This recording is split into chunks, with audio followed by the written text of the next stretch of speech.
ආයි ඔගොල්ලෝ ආදරය කරලා තියෙනව නේද? ආදරය කියන්නේ මොකක්ද? සංසාරගත බැඳීම. පතාගෙන ඔතාගෙන එන දෙයක්. ආදරය ගැන තියෙන විද්‍යාත්මක නිර්වචනය ගැනත් අපි කතා කරමු. පුටුවක් බල්ලා වාඩි වෙන්න.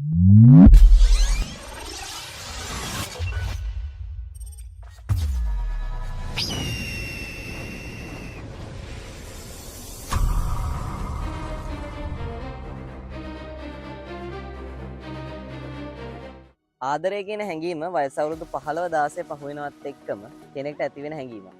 විරුද්ධ ලිංගික ආකර්ෂණයක් ඇති වෙනවත් එක්කම අපේ ශරීර වලින් පිට වෙනවා ෆෙරමොන්ස් කියලා රසායනිකයන්. මේ රසායනිකයන් කරන්නේ අපිට ජානමය අතින් හොඳටම ගැලපෙන කෙනාව හොයලා දෙන එක. ඒ කියන්නේ ශරීරයෙන් මේ ෆෙරමොන්ස් කියන රසායනය පිට වුණාම අපේ ජානවලට හොඳටම ගැලපෙන කෙනාව අපිට හොයාගන්න පුළුවන්.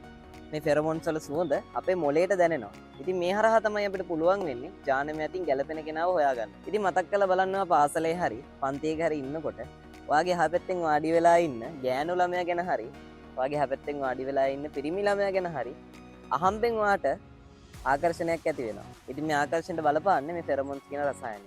ඉතින් ටික කාලයකට පස්සේ ඔයා ගිහිල්ලා ගෑනු ළමයාගෙන් හරි පිරිමි ළමයාගෙන් හරි කැමැත්ත අහනවා. ඉතින් ඒකත් එක්ක ආදර සම්බන්ධතාවයක් හැදෙන්න පටන් ගන්නවා. මේ ආදර සම්බන්ධතාවය ඇතුළේදී මේ දෙන්නට දෙන්න තමන්ගේ අදහස්, තමන්ගේ හැඟීම් මේ දේවල් බෙදා ගන්න පටන් ගන්නවා. මේ දේවල් කතා කරන්න පටන් ගන්නවා. ඉතින් මේත් එක්කම මේ ආදරය ඇති වෙන්න බලපාන හෝමෝන්ස් ටික වැඩ කරන්න පටන් ගන්නවා.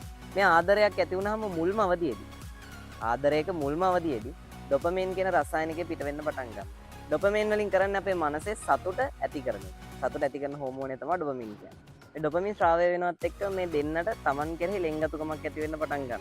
ඉතින් මේ විදිහට ලෙන්ගතුකමකුත් ඇති වෙන්න පටන් ගත්තට පස්සේ මතක් කරලා බලන්න ඔය ආදරය කරපු කෙනාව හම්බෙන මුල් දවස්වල ඔයාගේ හදවත ගැහෙන වේගය ටික ටික වැඩි වෙන්න පටන් ගන්නවා.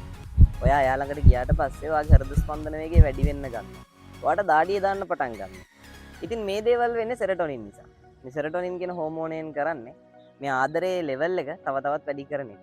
ඉතින් මතක් කරලා බලන්න ඔයාට පුළුවන් නේද ඔයා ආදරය කරන කෙනා ලොකු පිරිසක් අතර හිටියත් එයාව විතරක් ફોකස් කරලා බලා ගන්න. ඉතින් මේකට බලපාන්නේ මේ සෙරටොනින් කියන හෝමෝන් එක. මතක් කරලා බලන්න ඔයා ආදරය කරන කෙනත් එක්ක හිටපු මුල් කාලෙදී එයාගෙන් කෝල් එකක් හරි මැසේජ් එකක් හරි එනකොට එකපාර ලොකු කලබලයක් ඇති වෙනව නේද? එකපාර ලොකු කික් එකක් ඇති වෙනව නේද? ටක් ගාලා ගිහිල්ලා තියෙන හැම වැඩේම දාලා ඒ කෝල් එක ආන්සර් කරන්න හිතෙනව නේද?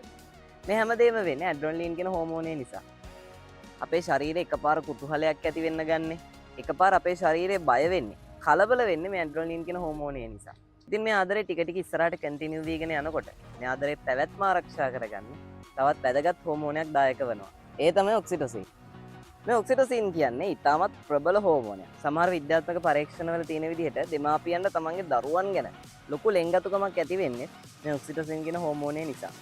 ඉතින් මේ ආදරේ ටික ටික කන්ටිනියු වෙගෙන ඉස්සරහට යනකොට මේ හෝමෝන වල තියෙන දායකත්වය නිසා මේ ලෙන්ගතුකම, කරුණාව, මෛත්‍රිය, සෙනෙහස වගේ දේවල් එකතු වෙලා හරි සොඳුරු බැඳීමක් බවට පත් වෙනවා.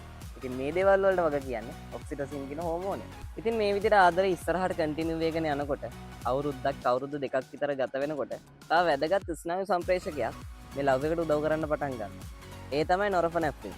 ඉතින් මේ ස්නායු සම්ප්‍රේෂකය හරහා ආදරය කරන දෙන්නෙක්ට පුළුවන් වෙනවා තමන් ආදරය කරන කෙනා දිහා ඕන තරම් වෙලාවක් බලන් ඉන්න.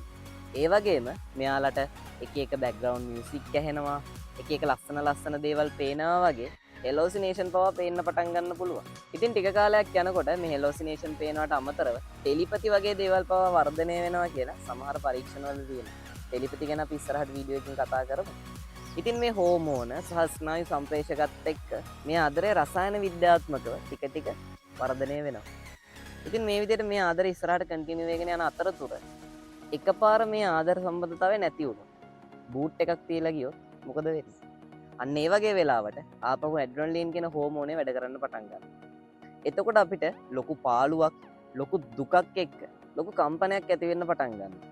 මේ දේවල් එක්ක තමයි ආදරය කරන කෙනා දාලා ගියාම නොකා නොබී පැත්තකට වෙලා බලාගෙන ඉන්න, එකම දේ දිහා බලාගෙන කල්පනා කරන්න වගේ දේවල් වලට හුරු වෙන්නේ. ඉතින් මේ தත්ත්වය වැඩි දුරටත් තිබුණොත් මානසික රෝගාබාධ වලට පවා ලක් වෙන්න පුළුවන්. ඉතින් මේ විදිහට ආදරය ඉස්සරහට කන්ටිනියු කරගෙන යන්න මේ හෝමෝන සහ ස්නායු සම්ප්‍රේෂක ලොකු දායකත්වයක් ලබලා දෙනවා. ඉතින් මේ අපි කතා කරපු ඩොපමීන්, ඔක්සිටොසින් වගේ හෝමෝනත් එක්ක මේ ආදරයක් ඇතුළේ තියෙන ලෙන්ගතුකම, කරුණාව, කීකරුකම වගේ දේවල් ඇති වෙන්න පටන් ගන්නවා. ඉතින් ආදරයක් ඇති වෙන තැන ඉඳලා ඒ ආදරය ඉස්සරහට කන්ටිනියු කරගෙන යනකම් මේ හෝමෝන වලින් සහ ස්නායු සම්ප්‍රේෂක වලින් ලොකු දායකත්වයක් ලබා දෙනවා කියලා දැන් ඔයාලට තේරෙනවා. මේ අපි කතා කරපු හෝමෝන වලට අමතරව රාගය වගේ හැඟීම් ඇති වෙන ප්‍රොජෙස්ටරෝන්, ඊස්ට්‍රජන්, ටෙස්ටොස්ටෙරෝන් වගේ හෝමෝනත් මේ ආදරය කියන ක්‍රියාවලියට දායක වෙනවා. ඉතින් අපි අද කතා කරන්නේ මේ ආදරය ගැන තියෙන විද්‍යාත්මක නිර්වචනය විතරයි. මේක නෙමෙයි ආදරය ගැන තියෙන සම්පූර්ණ හැඳින්වීම. එතනින් එහාට ගියාම ආගමිකව, සංස්කෘතිකව අපිට ආදරය ඇතුළට එකතු වෙච්ච ගොඩක් දේවල් තියෙනවා. ඒ දේවල් එක්ක තමයි මේ ආදරය කියන හැඟීම තව තවත් ලස්සන වෙන්නේ. ඒ නිසා මේක විද්‍යාත්මක රාමුවකට විතරක් ලඝු කරගෙන ගෙදර ගිහිල්ලා තමන් බැඳලා ඉන්න කෙනාට හරි තමන් යාළු වෙලා ඉන්න කෙනාට හරි කියන්න එපා ආදරය කියන්නේ විද්‍යාත්මක දෙයක්. මේක ඇති ටිකඩියක් නැහැ කියලා. ආදරය කියන්නේ හරි ලස්සන හැඟීමක්. මම තව පුංචි සයිකොලොජිකල් ටිප් ටිකක් දෙන්නම් ඔයගොල්ලෝ. මේ ආදර සම්බන්ධතාවයක් ඔයාට ඇති වුණාට පස්සේ ටික කාලයක් ඔයා ආදරය කරන කෙනාව ආශ්‍රය කරනකොට බලන්න ඒ කෙනා ඔයාව තේරුම් ගන්නවද කියලා. ඔයාට සමන් දෙනවද කියලා බලන්න. විශේෂම දේ තමයි ඒ කෙනා ඔයාට රෙස්පෙක්ට් කරනවද, ගරු කරනවද කියන එක බලන්න. මේ දේවල් නැති තැනක ආදරය කියන එක රඳා පවතින්නේ නැහැ. ඉතින් මේ මනෝවිද්‍යාත්මක කරුණුත් ආදරයට එකතු කරගන්න.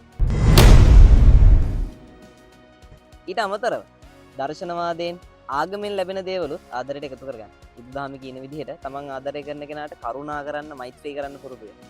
කතෝලික ආගමේ ලස්සන ආදර්ශ ටිකක් තියෙනවා ආදරය ගැන. ඒ දේවල් ජීවිතයට එකතු කරන්න. ආදරය කරන කෙනත් එක්ක තමන්ගේ ජීවිතය ලස්සන කරගන්න නම් කලාව, ආගම මේ වගේ දේවල් වලින් අපේ ආදරය ලස්සන කරගන්න කියලා දීලා තියෙන දේවල් පාවිච්චි කරන්න වෙනවා. ඉතින් මේ දේවලුත් මතක තියාගන්න. ඉතින් ඊළඟ වීඩියෝ එකෙන් හම්බෙනකන් අපේ channel එක subscribe කරලා තියාගන්න. අපේ point of view TikTok page එක පැත්තට ගිහිල්ලා ඒකත් follow කරලා තියාගන්න.